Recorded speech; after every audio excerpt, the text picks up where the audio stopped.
এই উম্মতের জাহান্নামীদেরকে যখন হাসরের ময়দানে মহান আল্লাহর সামনে পেশ করা হবে, মহান আল্লাহ ডাক দিয়ে বলবেন, ফেরেশতারা রে,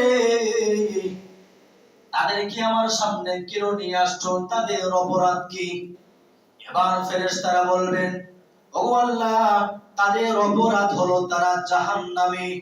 এবার আল্লাহ পাক রব্বুল আলামিন ডেকে ডেকে বলবেন, হে ফেরেশতারা, তারা যদি জাহান্নামী হয়ে থাকে তাহলে তাদের হাতে হাত করা নাই কেন? পায়ের মধ্যে বেরি নাই কেন? এবার ফেরেশতারা কি জবাব দেয় জানেন নি? ফেরেশতারা বলেন, প্রভু হে, আমরা কিভাবে তাদের হাতে হাত করা লাগাবো, কিভাবে তাদের পায়ের মধ্যে বেরি লাগাবো?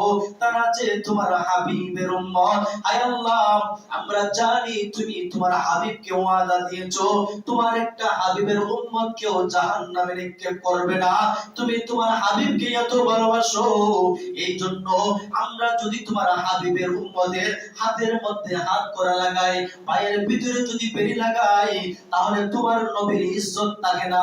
সেই জন্য তোমার নবীর মর্যাদার রক্ষার্থে আমরা তাদের হাতের মধ্যে হাত করে লাগাই না, তাদের পায়ের মধ্যে বেরি লাগাই না। এবার আল্লাহ রব্বুল আলামিন ডেকে ডেকে বলে, হে আমার ফেরেশতারা, তাদের হাতের মধ্যে হাত করে লাগাও নাই, পায়ের মধ্যে বেরি লাগাও নাই।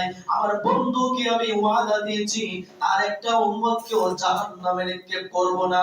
তাহলে তাদেরকে কেন আমার সামনে নিয়ে আসো?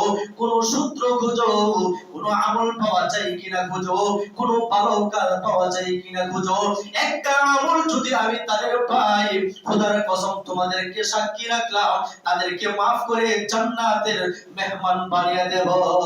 সুবহানাল্লাহ।